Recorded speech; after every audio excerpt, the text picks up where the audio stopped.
அன்புள்ள சகோதர சகோதரிகளே, உங்களுக்கு ஒரு நற்செய்தி.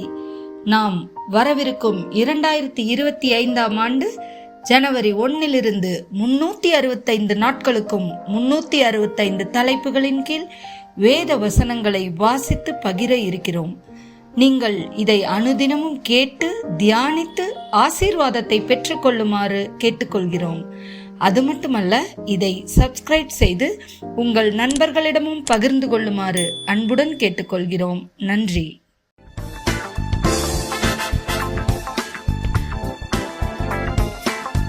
அன்புள்ள சகோதர சகோதரிகளே, இன்று நாள் 25, தலைப்பு அதிகாரம்.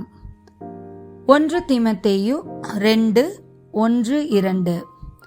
நான் பிரதானமாக சொல்லுகிற புத்தி என்னவெனில், எல்லா மனுஷருக்காகவும் விண்ணப்பங்களையும் ஜெபங்களையும் வேண்டுதல்களையும் ஸ்தோத்திரங்களையும் பண்ண வேண்டும். நாம் எல்லா பக்தியோடும் நல்லொழுக்கத்தோடும் கலகமில்லாமல் அமைதலுள்ள ஜீவனம் பண்ணும்படிக்கு ராஜாக்களுக்காகவும் அதிகாரமுள்ள யாவருக்காகவும் அப்படியே செய்ய வேண்டும். ரோமர் 13:1-7 வரை. எந்த மனுஷனும் மேலான அதிகாரம் உள்ளவர்களுக்கு கீழ்ப்படிய கடவன். ஏனென்றால் தேவனாலே அன்றி ஒரு அதிகாரமும் இல்லை. உண்டாயிருக்கிற அதிகாரங்கள் தேவனாலே நியமிக்கப்பட்டிருக்கிறது. ஆதலால் அதிகாரத்திற்கு எதிர்த்து நிற்கிறவன் தேவனுடைய நியமத்திற்கு எதிர்த்து நிற்கிறான். அப்படியே எதிர்த்து நிற்கிறவர்கள் தங்களுக்கு தாங்களே ஆக்கினையை வருவித்துக் கொள்கிறார்கள். மேலும் அதிகாரிகள் நற்கிரியைகளுக்கல்ல துர்க்கிரியைகளுக்கே பயங்கரமாயிருக்கிறார்கள். ஆகையால் நீ அதிகாரத்திற்கு பயப்படாதிருக்க வேண்டுமானால் நன்மை செய், அதனால் உனக்கு புகழ்ச்சி உண்டாகும். உனக்கு நன்மை உண்டாகும் பொருட்டு அவன் தேவ ஊழியக்காரனாயிருக்கிறான். நீ தீமை செய்தால் பயந்திரு. பட்டயத்தை அவன் விருதாவாய் பிடித்திருக்கவில்லை. தீமை செய்கிறவன் மேல் கோபாக்கினை வரப்பண்ணும்படி அவன் நீதியை செலுத்துகிற தேவ ஊழியக்காரனாயிருக்கிறானே. ஆகையால் நீங்கள் கோபாக்கினை நிமித்தம் மாத்திரமல்ல, மனசாட்சி நிமித்தமும் கீழ்ப்படிய வேண்டும். இதற்காகவே நீங்கள் வரியையும் கொடுக்கிறீர்கள். அவர்கள் இந்த வேலையை பார்த்து வருகிற தேவ ஊழியக்காரராயிருக்கிறார்களே. ஆகையால் யாவருக்கும் செலுத்த வேண்டிய கடமைகளை செலுத்துங்கள்.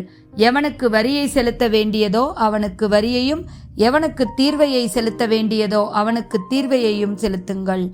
எவனுக்கு பயப்பட வேண்டியதோ அவனுக்கு பயப்படுங்கள். எவனை கனம் பண்ண வேண்டியதோ அவனை கனம் பண்ணுங்கள். தீத்து 3:1-2. துரைத்தனங்களுக்கும் அதிகாரங்களுக்கும் கீழ்ப்படிந்து அடங்கி இருக்கவும், சகலவிதமான நற்கிரியைகளையும் செய்ய ஆயத்தமாயிருக்கவும், ஒருவனையும் தூஷியாமல் சண்டை பண்ணாமலும் பொறுமையுள்ளவர்களாய் எல்லா மனுஷருக்கும் சாந்த குணத்தை காண்பிக்கவும் அவர்களுக்கு நினைப்பூட்டு. 1 பேதுரு 2:13-20 வரை. நீங்கள் மனுஷருடைய கட்டளைகளை யாவற்றிற்கும் கர்த்தர் நிமித்தம் கீழ்ப்படியுங்கள். மேலான அதிகாரமுள்ள ராஜாவுக்கானாலும் சரி, தீமை செய்கிறவர்களுக்கும் ஆக்கினையும் நன்மை செய்கிறவர்களுக்கு புகழ்ச்சியும் உண்டாகும்படி அவனால் அனுப்பப்பட்ட அதிகாரிகளுக்கானாலும் சரி கீழ்ப்படியுங்கள்.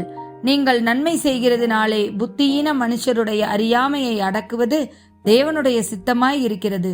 சுயாதீனமுள்ளவர்களாயிருந்தும் உங்கள் சுயாதீனத்தை துர்க்குணத்திற்கு மூடலாக கொண்டிராமல் தேவனுக்கு அடிமைகளாயிருங்கள். எல்லோரையும் கனம் பண்ணுங்கள். சகோதரரிடத்தில் அன்பு கூறுங்கள்.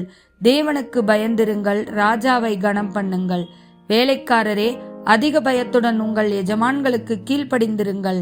நல்லவர்களுக்கும் சாந்த குணமுள்ளவர்களுக்கும் மாத்திரமல்ல, முரட்டு குணமுள்ளவர்களுக்கும் கீழ்ப்படிந்திருங்கள். ஏனெனில் தேவன் மேல் பற்றுதலாயிருக்கிற மனசாட்சி நிமித்தம் ஒருவன் அநியாயமாய் பாடுபட்டு உபதிரவங்களை பொறுமையாய் சகித்தால் அதுவே பிரீத்தியாயிருக்கும். நீங்கள் குற்றம் செய்து அடிக்கப்படும் போது பொறுமையோடே சகித்தால் அதனால் என்ன கீர்த்தியுண்டு? நீங்கள் நன்மை செய்து பாடுபடும் போது பொறுமையோடே சகித்தால் அதுவே தேவனுக்கு முன்பாக பிரீத்தியாயிருக்கும். தீத்து 2:15. இவைகளை நீ பேசி போதித்து சகல அதிகாரத்தோடும் கடிந்துகொள். ஒருவனும் உன்னை அசட்டை பண்ண இடங்கோடாதிருப்பாயாக. எபேசியர் 6:5-7 வரை.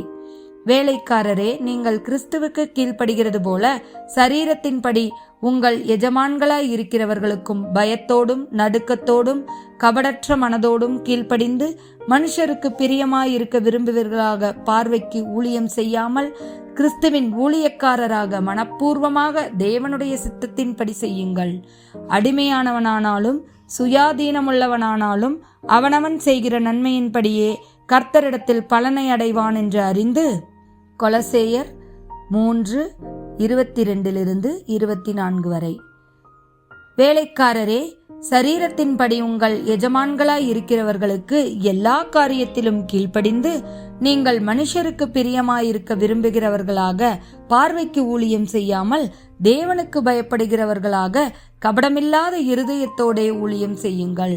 நீங்கள் கர்த்தராகிய கிறிஸ்துவை சேவிக்கிறதினாலே சுதந்திரமாகிய பலனை கர்த்தராலே பெறுவீர்கள் என்று அறிந்து, எதை செய்தாலும் அதை மனுஷருக்கென்று செய்யாமல் கர்த்தருக்கென்றே மனப்பூர்வமாய் செய்யுங்கள். ஆமேன்.